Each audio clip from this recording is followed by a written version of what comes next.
Welcome to Piano Inspires podcast, celebrating pianists, teachers, and innovators as they share their inspiring stories about the transformative power of music.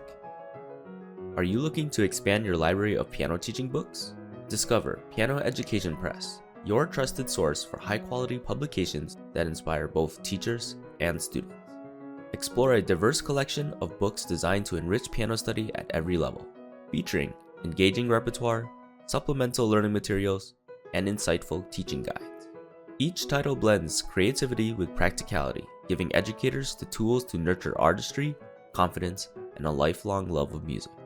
Written by leading piano pedagogues including Marvin Blickenstaff, Richard Chronister, Francis Clark, Jane McGraw, Lavina Pierce, Robert Wyrick, and more, these books reflect the highest standards of excellence in piano education. Whether you're seeking fresh repertoire ideas or expert guidance for your teaching, Piano Education Press offers resources that elevate every studio. Visit pianoinspires.com/publications to browse the full catalog and inspire students today. Well, welcome to the Piano Inspires podcasts. My name is Pamela Pike, and I am the editor-in-chief of Piano Magazine and co-editor-in-chief of the Journal of Piano Research, both published by the Francis Clark Center. Today, we welcome Dr. William Westney to our podcast, and it is my pleasure to introduce him briefly, and then we will get to know him more through our conversation together.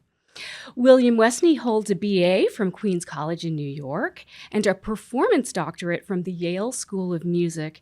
He graduated all with the highest academic distinctions.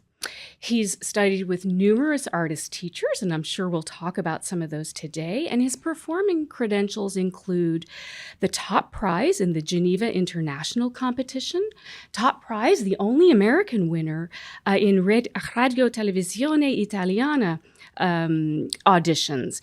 And of course, he's performed recitals in New York's Lincoln Center and at top venues across the world. His CRI recording, the first ever of music by futurist Leo Ornstein, was cited by Newsweek magazine as one of the 10 best American music recordings of the year. He's known for his innovative educational ideas, including his Unmaster class, and I hope we get to talk about that a little today, and has been awarded many certificates and honors. He is Professor Emeritus at Texas Tech University, where he was notably the Chancellor's Council Distinguished Teaching Award. And he recently retired, so we may talk about what you've been doing in retirement a little as well. In 2003, with Amadeus Press, Dr. Westney published The Perfect Wrong Note, wonderful, wonderful book. And more recently, Rowman and Littlefield in 2003 published Eros at the Piano. In recognition of his innovative contributions, Dr. Westney was honored by the Music Teachers National Association with the coveted Francis Clark Keyboard Pedagogy Award. So welcome, Dr. Westney. Thank you so much, Pamela. Thanks for being here. Well, we're so thrilled to have you. So we sort of work in chronological order a little in these podcasts. Okay. And I'm curious if you'd like to share a little about your early experiences. I believe there were some Dalcroze experiences in there early on. And yeah. I love talking about that, really. I'm so glad you asked me because it is formative and I think about it a lot, and always with this sense of how incredibly lucky I was at this I stumbled into this. When I go to a Dalcroze conference, I'm usually the only person there that I ever talked to that actually did Dalcroze at the age of 3. So I can report on that. It's really quite a privilege. Mm-hmm. The way that came about, I showed early on as a toddler that I had a good ear and, was a musical kid. And then we had this kindly German doctor, family doctor that would come to the house. That's how it worked back in those days. And I was a little guy that, I was experiencing everything very kind of intensely. And sometimes I would get a little, I would say, keyed up a little in my body. I would get a little, not rigid, but I kind of get a little excited. And And it wasn't a problem really, but he said, I think this little guy needs an outlet for his energies, something to do.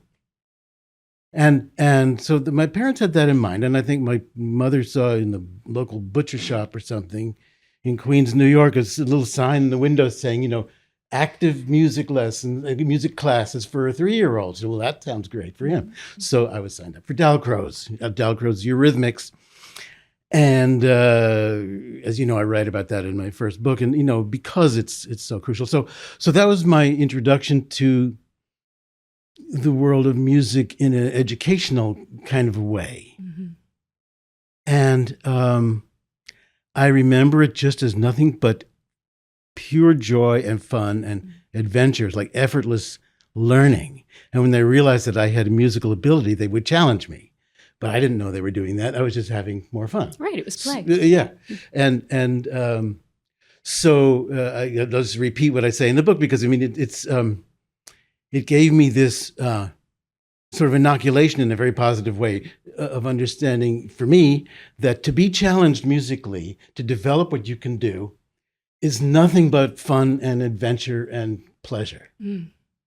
And so that it made me kind of a little bit have a detector built into me saying, if anything happens when I'm doing musical stuff that doesn't feel pleasurable or energized or fun, there's something wrong with it. That's how I viewed it. I never could see music as a kind of a drudgery or I don't even like the word discipline, because it's not the way Dalcroze feels. Mm-hmm.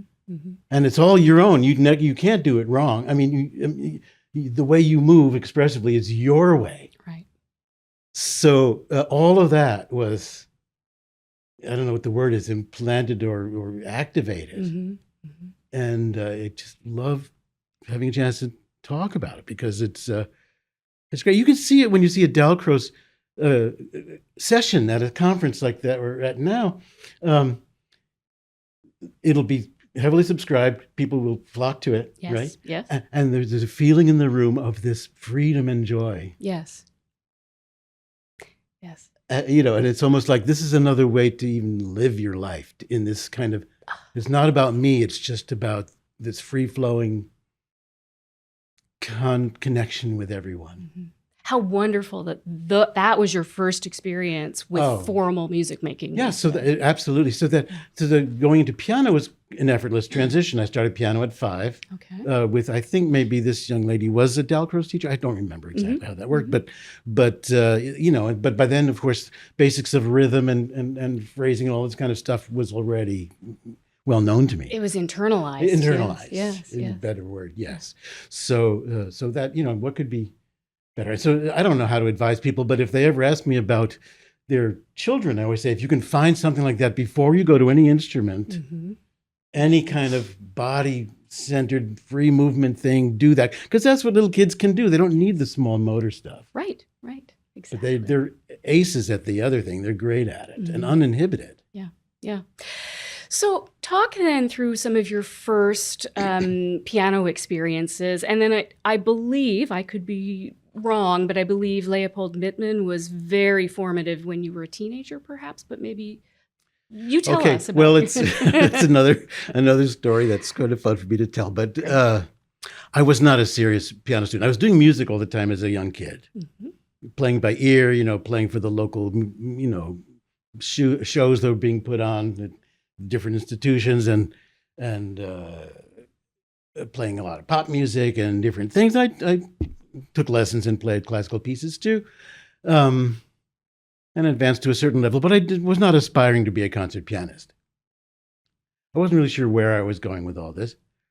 And I ended up going, since I was living in New York City, I ended up going to Queens College, which had an outstanding music program.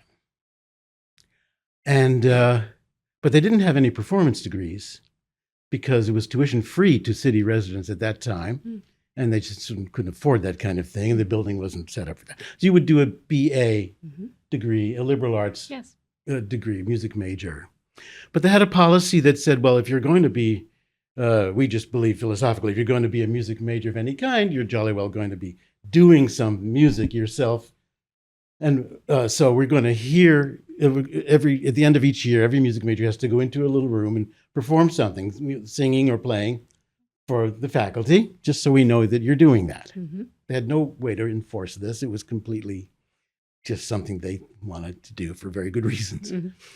So I'd been there for a year. I was very young. I'd gone to school at a very young age, gone to college. So I was only 17 when I walked in after a year of college to play for them. And it was quite an illustrious bunch of, because New York City, they had Right. very fine people. Right. So, yeah. And so I played some piece, I forget, maybe a Schubert impromptu, something that I could always whip out of my pocket. And, I knew how to do the scale work very nice and relaxed, and I could bring out the melodies with a nice warm tone. And I knew my way around that piece really well. And so I was happy to play it, wasn't nervous, and I just waited for them to tell me how marvelous I was. But that's not what happened. So they said, well, Bill, just wondering, do you have any plans to ever learn how to play the piano for real? Those are exact words that they said. I'll never forget. I'll never forget. So, of course, I was sort of gulping, like, who speaks to me like this? Like, my God. But of course, part of me said, I know exactly what you're talking about. I know exactly what you're talking about. Because, they're saying, you're just doing what's easy for you. There's no Right. challenge for you. Right. And and I love what they did. I thought it was elegant as educators, because they didn't say, well, you should, if you would only buckle down. I wouldn't have wanted to hear that kind of talk. No one tells me what to do. Mm-hmm. But they were just holding a mirror up to me and saying, this is what we see. You're a talented guy, but you're not really a developed pianist, and you're already 17 years old. Many people have been at this for a long time. Mm-hmm. So if you ever had any designs on being a serious pianist, you better start doing something about it right now. Or not. It's okay. It's up to you. Right. Perfect way to handle it. Yes. You had autonomy and you had to make a decision, right? I had to make a decision. They made that clear. That's exactly the case. And at the same time, my theory professor had told me in that same semester, he said, you know what? I'm not always sure how to challenge you. And I think you'll find that the things that come to you easily are not as satisfying as something you have to work for. That's so profound. And it's the kind of thing, it doesn't work, I think, if you hear it from your parents, not that they would have said that to me, but someone who's not someone else who decides to invest enough and take the chance to talk to you in that way. Yes. He didn't have to say that to me. Mm-hmm. I'm very touched by it, that they cared enough to work with me a little and see if they could get inside my mind. Mm-hmm. And so I never forgot that either. So that was still in my brain when these guys said to me, Bill, make up your mind about the piano. Mm-hmm. And so that's when I went to Leopold Mittman. And why him? Because, he lived in my neighborhood. This is all just pure luck. And I happened to know, I went to elementary school with his son. I used to hang out at their house a little bit, and I knew he was this mysterious European Russian piano maestro who taught his lessons upstairs in the garret somewhere. And that's all I knew. He seemed like a nice enough man, but I don't know. So I'm sure he knew who I was. But anyway, so I went and played for him. And he just turned out to be the perfect mentor for me at that time. And he's quite an interesting teacher, a bit radical, but with his fabulous European pedigree. He'd studied at the Warsaw Conservatory, and his teacher was Mikhailovsky, and Mikhailovsky studied with Mikuli, and Mikuli studied with Chopin. So it was this very here we have your link, line. Yes. Yeah, the link and this sort of Russian technique, but it was a very progressive way of understanding how learning worked, I think. Mm. And everything I wrote in The Perfect Wrong Note came from Leopold Mittman. I was just a recipient of this and able to be a purveyor of it and write it, for this market. Mm-hmm. Mm-hmm. And because the ideas in it were never ideas that I was hearing in the discussion at conferences. And I thought, well, what if I could write a book about it? Anyway, so he said, my boy, here's the situation. You have facility, but no technique. I thought, well, that's okay. That sounds like a bit like a Zen koan or something. But I guess you're right. I mean, I know you're right, in fact. I mean, again, the ring of truth. Of course. I mean, I know that. So I'm not insulted by it, but I mean, what in the world are you talking about? Right. So he said, well, it's a very simple matter. He explained it, in a way. And he said, in order for you to achieve this kind of technique, I'm not going to make you start at the beginning and do a D minor scale for 2 years or something. There's this whole philosophy of, trusting your body completely and letting it learn what it needs to learn without your ego getting in the way. And he explained how that would work. And that's the basis of this whole perfect wrong note idea. And he said, it was very much like in the Karate Kid, like the Mr. Miyagi talking to the boy, said, let's, go down here and I'll look in my eye. I'll look in your eye. I pledge this. You pledge this. Do we have a deal? That's what we did, Mr. Mittman and I. It's very interesting. A lot of mutual respect, but I'm going to give you everything. He said, sometimes when you have a talented student, the teacher will hold something back a little bit, but I'm not going to do that. I'm going to tell you everything that I know, give it to you. But in return, I want you to trust me, even though it may seem weird. So he said, for about 6 weeks, if you work this way, you're going to feel out of control and everything will sound terrible. But after that time, you'll understand exactly how this works. And that's exactly what it was. I was very intrigued. And it came at just the right time because I knew I needed something. Right.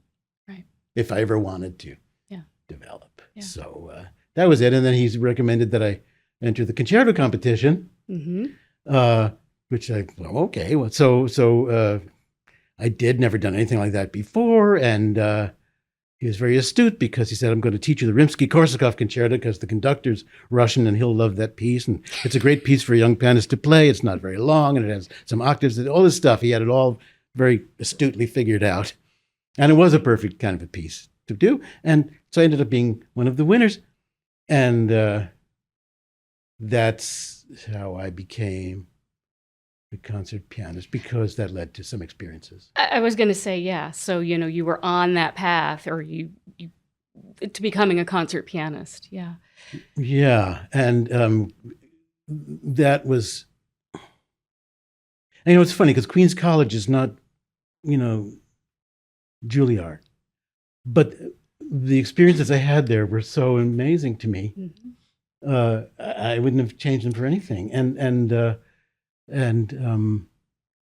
can I add one more anecdote? Because one of that led to, my performance of this concerto is when I had this, to me, life-changing moment on stage where when I finally settled in, and I'm at the end near the end of the Rimsky-Korsakov, where there's a lovely little mini cadenza where you have your moment, and it's very expressive, and it's the kind of music I love to play, warmly expressive. And I look forward to that part.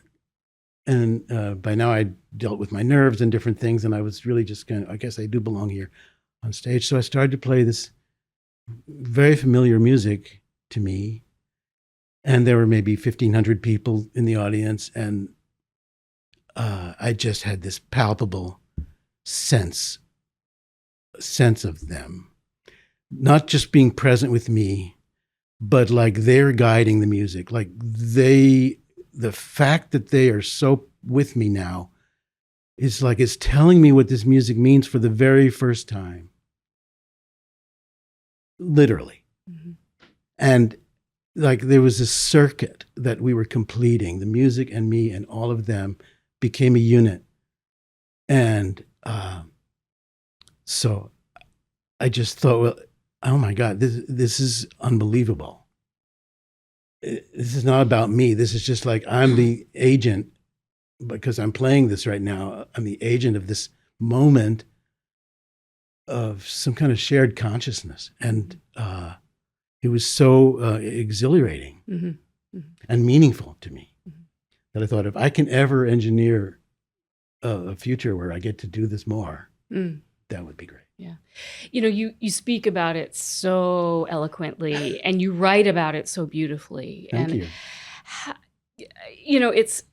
I think we don't talk about it enough, and we don't hear about this at conferences. And how have you shared that with your students over the years? Well, I like what you say, Pamela, because these things are hard to put into words without sounding hopelessly corny or pretentious or God knows what, because it isn't about a word-based experience. Right. It's something transcendent and physical and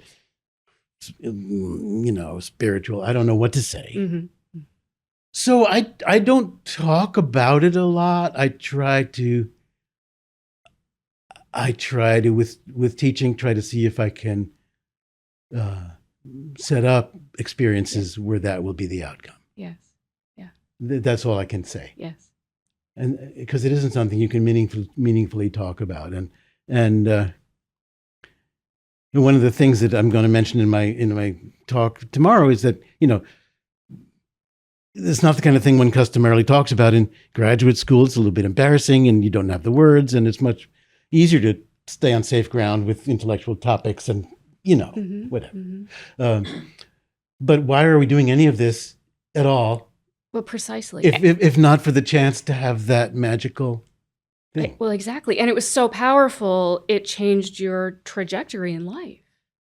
Yes, it changed my idea of the meaning of life. I mean, I'm sorry that way that sounds, but I mean, that's exactly, now that we're having this interview, mm-hmm. that's how it felt to me. This is the meaning of life to me. Mm-hmm. And since that time,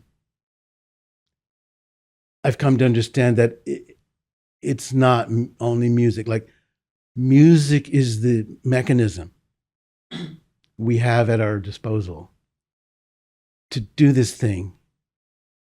But what's important is the fact that we have this experience of shared, beautiful consciousness with other people in the moment, in that flowing moment. We have that, mm-hmm.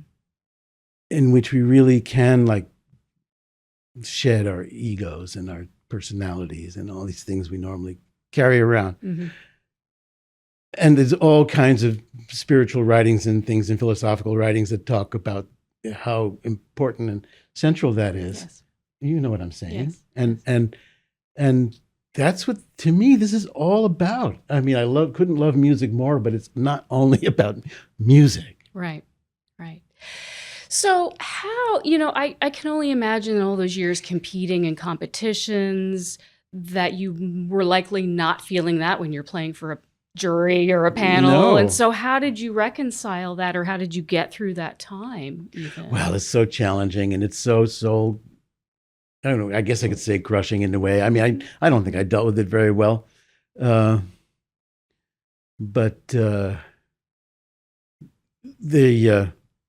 it's going through that cauldron of young artist auditions and things.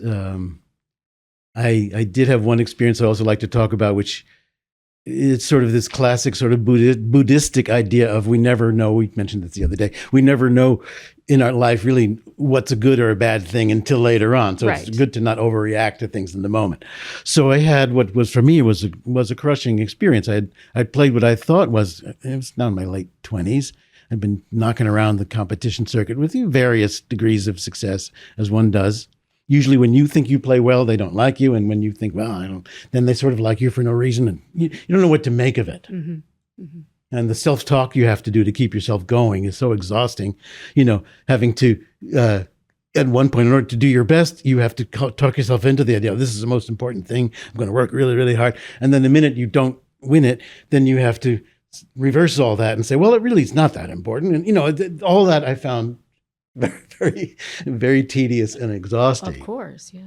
So I played in Manhattan. It was an audition for a grant, and I thought it was the best audition I'd ever done. And normally I wouldn't say I play my best in these things, as you would say, but I kind of did. It was everything I'd been hoping for. It was polished, and it was finished, and it was under control, and I knew the piano well, and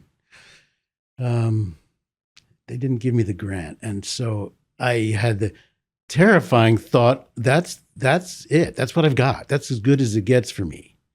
That's my best shot. And they don't seem to like it that much. So it takes a lot to make me feel depressed, but that did. And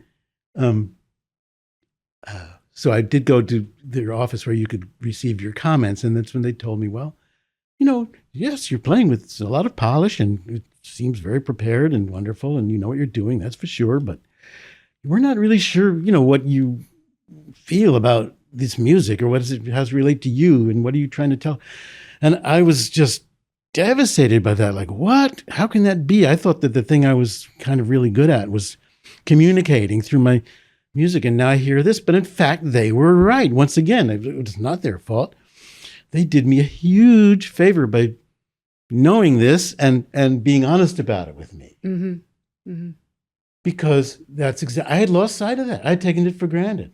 And I wasn't really staying intentional about why am I playing this? Is it to win the audition? I guess that's what I was doing. Instead of some other reason. It was very sobering. So I made a promise to myself, like, no matter whatever happens to me in this crazy career, no one's ever going to have a reason to say that to me again. I won't give them a reason to ever tell me, I'm not sure what you felt about it or how you wanted me to feel. Mm-hmm.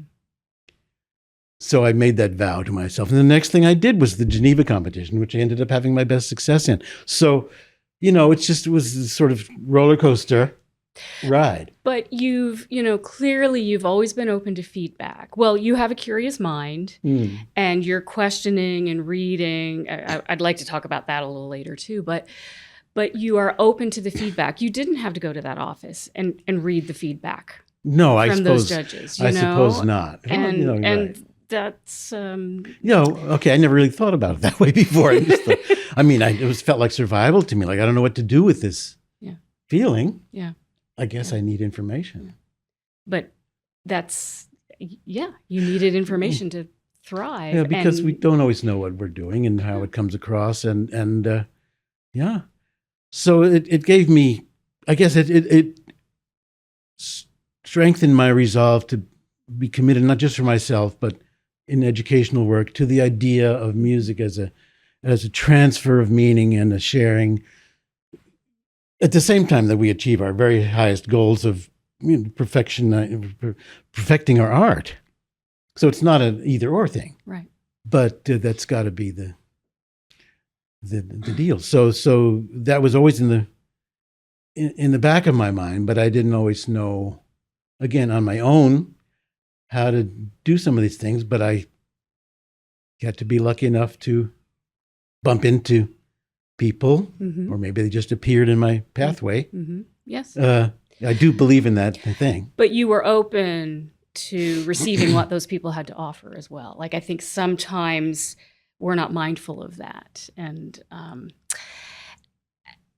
maybe it comes from your liberal arts education, your liberal arts background, but I've always been impressed at how you've made space for reading and exploring, the great philosophers. And this all informs who you are as a musician or performer, a person. You bring that to the stage, you bring it to the practice room clearly as well. You speak about that.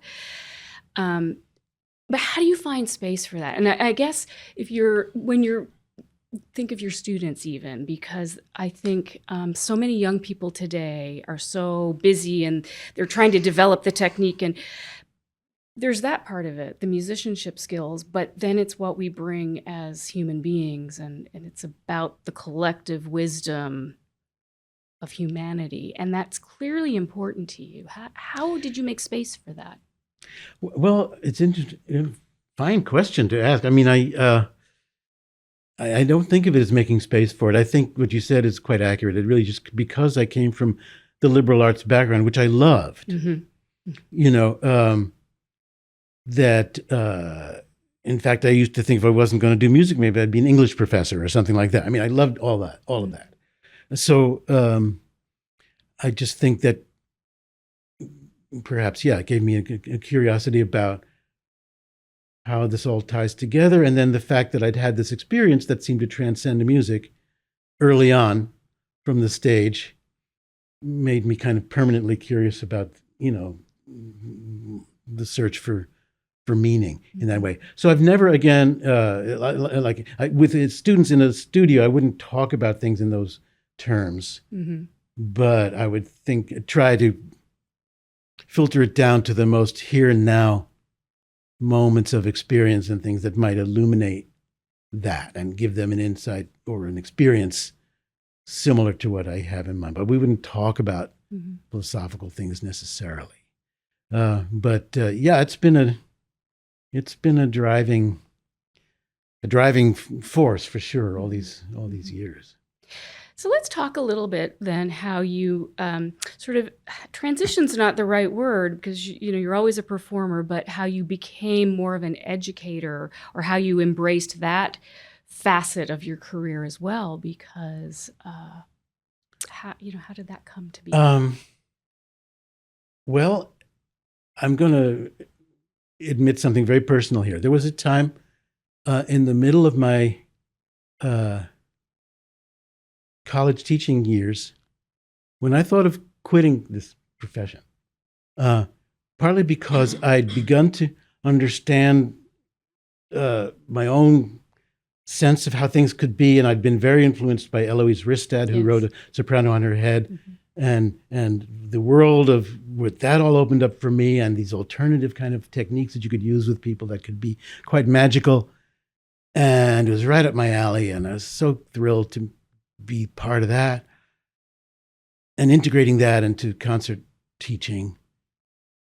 But then I realized that a lot of people didn't understand me or didn't get it, and I didn't think they ever would get it. And I thought, well, what if I don't fit?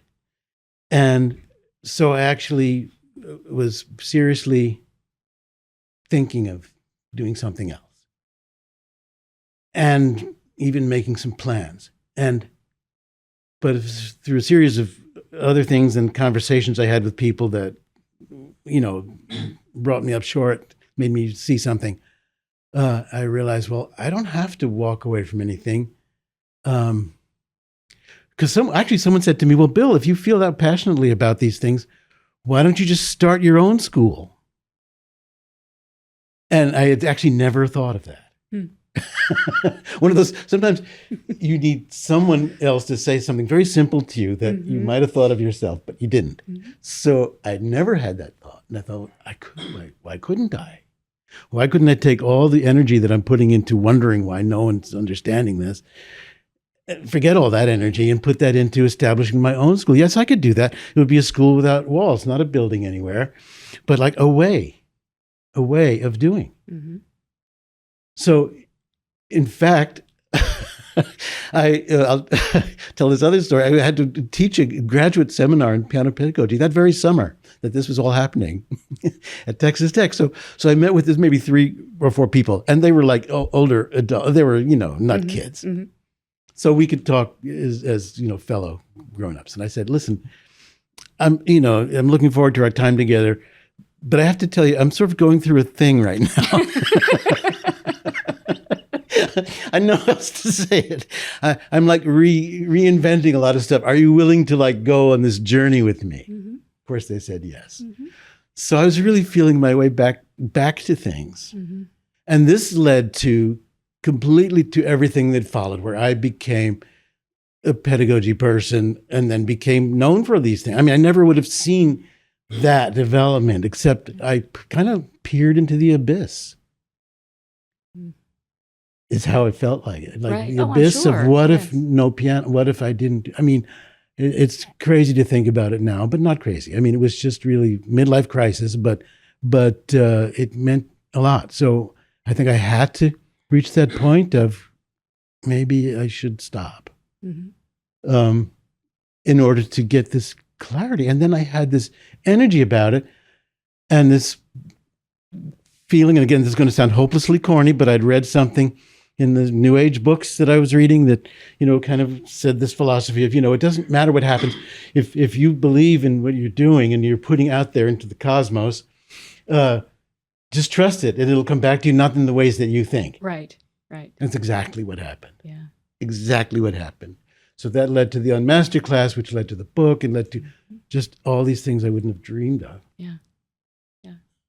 It's amazing. It's just amazing. It's been a journey, very unpredictable and unpredicted. Yeah, but I think, you have so much passion clearly about what you're doing, and that takes energy and really acknowledging when this isn't working and being comfortable with that uncomfortable space that allows you then to make those decisions that have at least changed acknowledging your life. it, Pamela. I mean, not maybe I know if I was ever comfortable with it, but acknowledging this is what's happening. I'm going to pay attention. Yes. Yeah. But many people don't. So I think. Yeah, I guess. Yeah. Yeah. Again, it all felt just like survival to me. Yeah. But yeah, and so it came back to this whole idea of I'm going to start my own school, my own way, which if not my own way, is all the stuff I gleaned from these wonderful people that came into my life. But I knew there was a space for it. Yes. In our profession. So talk a little about the Unmaster class, what you... I would love to talk about that. So this is it's formed by the Unmaster class I started developing in the 80s and started doing it for, more seriously and more widely in the 90s. And it was heavily influenced by the workshops that Eloise Risted did, but also from Dalcroze. Mm-hmm. And so Eloise just kind of showed me, you can ask people to do stuff and they'll do it. Like what's possible in a workshop. And I thought, oh my God, it's because I'm an introverted person. I mean, I wouldn't expect, but you can. So I developed this formula, which then once I settled on it, really didn't change. Because it became a format within which unscripted things would happen. And so it's an unmaster class because we know what master classes are like, and there can be good ones, there can be less good ones, but there can be something stilted about the whole affair, and there's usually a lot of very defensive body language, and people are often dreading playing in a master class and feel very at risk, and they can become quite boring because sometimes the teacher gets dug in on the first 3 measures, and 45 minutes later, they've gotten more and more excited, and everyone else is like nodding off. So, you know what exactly what I'm talking about. So there must be other ways. And in fact, many people have found other ways. So what I do in a master class, if I have a 2-hour block, which is ideal, I talk with people for the first 10, 15 minutes about why this is more of a body-centered class, why the body and not just a lot of talking and me giving advice and stuff. Why are we going to do? So I make a case for that, how natural it is to us as toddlers and all of that music throughout our bodies and how we trust it in every way to really be our bellwether of whether music is beautiful or not. We feel it in our body. So our bodies are central to music making. Rhythm is in our bodies. So then, I say, well, having said all that, it would be kind of pathetic if we just sat here and stared at each other. So we're going to do something. So I had this series of exercises that I do that take us through. And usually these are people who have not done these things before or not in a very long time. And it's designed to step by step, break the ice, get people comfortable with it, develop trust of each other, of the music. And by the end of the 20 minutes or so of this warm-up process to recorded music, they're not even looking at me. They're all just doing this stuff that I've constructed for them to do. It looks like a modern dance company.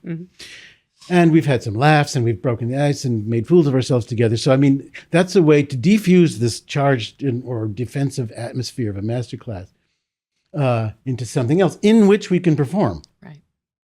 So that would be a nice thing to do. See if we could do that. Change the atmosphere first. And then, and it also means we can have more frank feedback because we've developed a level of mutual trust.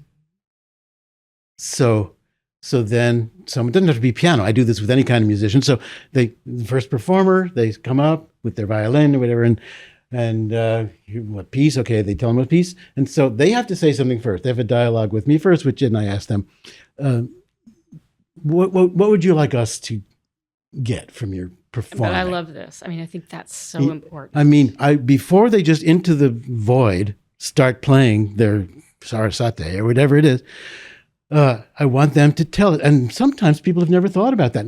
Not what their teacher said. What do you want us to get from your performance? And if you don't know what that is, why are you here? But see, you've gotten back to that communication that you spoke about it, that hooked you. Yeah, exactly. Yeah. So that's because we pledged to pay attention to what you've said and give you feedback on that. We're honoring that. Yes. I don't want to run this. That's what the unmaster. Mm-hmm. And then the rest of the group, I give them this instruction, like, our job is to say, here's what I got from your performance, or here's what I didn't get. Mm-hmm. You know, do it in an honest and kind way, but I mean, be clear. Mm-hmm. And I don't want people to say, well, I have a recording of, for Brendel from, and I do think he takes it a bit slower. This is not a class where we want that kind of information. Uh-huh. So that immediately sets up a different kind of a conversation. And then in light of what comes to light, like, well, I love this part and I love that part. I got kind of bored in the middle and I didn't understand whether I say it or someone else says it, whatever. We get this feedback. Mm-hmm. And instead of my jumping in with a teacherly advice, it's like, well, let's see what we can do. Then we use our bodies, what we warmed up with. So I'll say, what if you play that middle part again? And I'll have these two people up here doing mirroring movement to your playing, and you can watch them and see if you can make them do interesting stuff, or you can do it more than once and try different things and see what you. So you're playing. So what if I sped it up, or I play this more intensely, or I did this and that, and they're doing it. I mean, it's a fascinating, world. Well, see, it's back to that feedback, right? It's another way to get feedback on our playing. There's a visual aspect to it, but also we can learn just the influence of just a little change here and there. Exactly, and maybe their intentions weren't clear, right? And that's a beautiful thing about something like on masterclass. It can show when your intentions were not clear or were confusing in some way. Mm-hmm. Mm-hmm. And I don't need to step into that as a teacher and say what they should be, because anybody can say, well, I can think of 3 ways I can make my intentions clear. Let's try it. So, I just love that, because, we always talk about how with teachers, we want to make ourselves dispensable and all that. So this is a way to do that very quickly. It's say, we're going to set up a modality here where it's not about what I think. Right. So I'll give feedback too, but I'll model the kind of feedback. Right. But I don't want to teach a lesson on it. I don't want them to play it the way I would play it. What's the point in that? Right. So anyway, it's been my love child. Mm-hmm. Yeah, absolutely. For a long time. So let me switch gears a little bit, because there's another very interesting aspect to your musical career, I think. And it's, I'm going to say it came later in your career, but you can correct me if I'm wrong. Some of the interesting research you started doing with colleagues at Texas Tech using motion sensor. Yes. I'll let you tell us about it. Well, this came about as a result of I had a guest professorship in the University of Southern Denmark. For 6 months. And my colleague there was very involved with these Scandinavian research networks. Very forward-looking stuff, a lot of young people involved in this network, using technology. This was back in 2009 or so.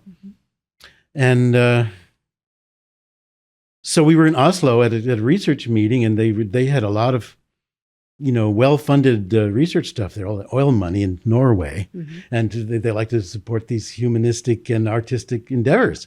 And so they had this fantastic, motion capture equipment. Yes. And they said, well, Bill, why don't you get suited up and we'll have you do, they had a piano there, an electronic piano, and we'll do something.